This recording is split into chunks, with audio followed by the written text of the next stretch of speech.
Welcome back, everybody. I got some friends of mine in studio right now, colleagues actually, well, peers, collegial people. They work in TV, and I've worked with the fine folks at PBS Guam. We all have at KUM for many, many years. Ina, Marvin, and Christine are here. Half a day, guys. Half a day. Hi. Welcome to our humble abode, and it's good to have you guys. We've collaborated with you guys on many projects over the years and everything like that. It's good to have people that, you know, we share the same passion for bringing quality television to people, and that's what we're talking about today, because you guys are celebrating at PBS Guam 5-0. Yeah. A half century.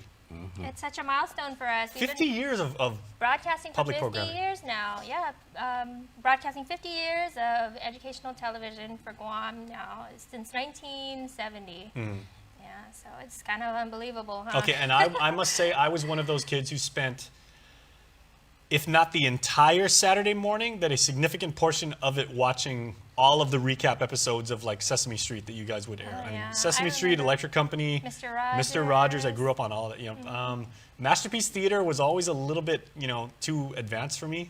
You know? Well, it's still going strong today. Yeah. And we have such a good. We have such loyal viewers for that programming. All of our programming, pretty much. So. And even though Marv, even though you guys are under Gov Guam, I mean, a TV operation is not an easy or cheap thing to run and everything like that. Oh, so no, we, it's not. and Not at all. PBS Guam has always relied on the community's input, but also the community's support to keep up and running. That's correct. I mean, we do. I mean, we are government. We are a government nonprofit, but the subsidy that we get from the legislature is not nearly enough. I mean, I'm sure you can understand. There's license fees. There's overhead. There's all kinds of stuff, and so really, the government portion of our funding is just enough to cover not even half of our employees and some power.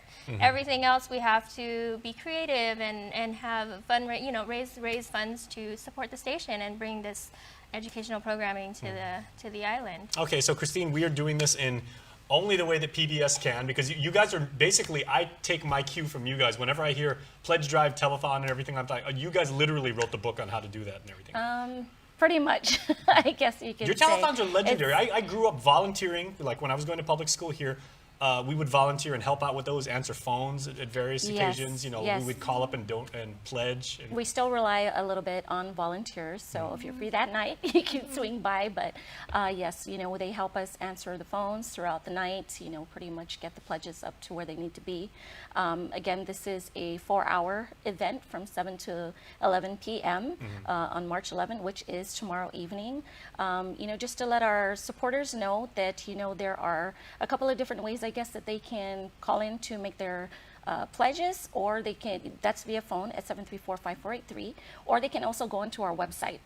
We have a donate button there, and they can go that route as well. And for you know, pledge. Again, everything I know about telethons, we've done several here over the years and everything. I always recall when I was a kid seeing the way you guys laid that out. And I remember that one thing we always try and reinforce is telling people that because, you know, this is a very charitable nation, all of your pledges are tax write-offs. Yes, that's they correct. are. Yeah.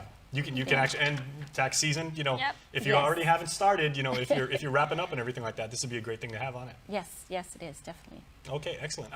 One thing, Ina, that I know that we've worked with you guys again over the years is covering the Liberation Day Parade. Oh, and That's one of the coming up most pretty soon. wonderful things that you guys do. I'll be knocking on your door again. Okay. pretty soon. You don't have to knock. You know, you have friends here. Just come on in. You know, this is KUM. We always work with KUM. They've always been such a great partner. So, I mean, I know we partnered this last year for Liberation. We're probably going to do the same thing again this year. Andy Wheeler's always been hosting our telethon. He's going to host it again tomorrow. And so, yeah, I mean, we find such great value with KUAM, and it's just a great partnership. We just work well together. What's it like, you guys, working in, you know, in public broadcasting? Because again, you know, a lot of the programming, if not all the programming you guys run is youth-oriented. It's got a very strong educational slant. We run some of that. But then, you know, we have our own original programming. You guys have a lot of that too. What's it like putting your programming lineup together throughout the calendar? It's very different from like a private broadcasting company. You know, with PBS, there are very strict guidelines. We can't have any kind of call to action. That's why you'll never see any type of regular type of commercial, any traditional advertising. It's always just been, this show is brought to you by this person. There's no like type of traditional commercials. And or you guys make the anything. most out of 30 And minutes when you run a show. Oh yes, we do. We do. I'm incredibly envious. I wish I had that much time. It's there's strengths and there's weaknesses, you know, But you know, it's been a learning curve for me coming from the private sector and traditional media into working at PBS. But you know, I'm enjoying it now. It's a little bit different, but I like it a lot. Well, Mar, from a visual standpoint, like putting that together, you know, you have to capture the spirit of Guam, and you know, and also, you know, the spirit of PBS, which again has always been, you know, very informative and very connected with the community. So what's it like to actually combine those two schools? Well, I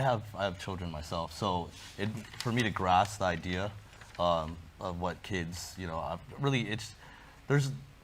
guess there's a history behind it. So I just try to follow the tradition of what PBS has been, where they're from, you know, and try to go, I guess, towards modern times too. Like, I guess the visual aspect of everything, it's really out there. I mean, for my kids, they watch the same shows I see on PBS. So it was easy for me to grasp and be able to design for PBS.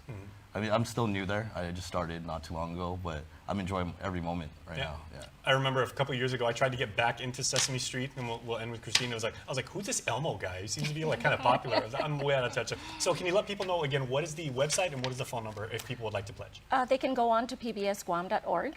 We do have the donate button there. Again, this is going to be our event that's happening tomorrow night, March 11, 2020. It's up in our studios on PBS Guam in Manilao. It's going to be from 7 p.m. to 11 p.m. The number they can call is 734-5483. All right, guys, thank you so much. And I'm going to make sure. Oh, on KGC Channel 12. Yes, Channel 12, they of can course. watch it. Okay, and you got a really good YouTube channel too. So I'm gonna be calling up and I'm gonna pledge because I know that you guys are worth supporting and worth saving because I owe a lot to you guys. So congratulations for 50 years, and we'll see you there tomorrow.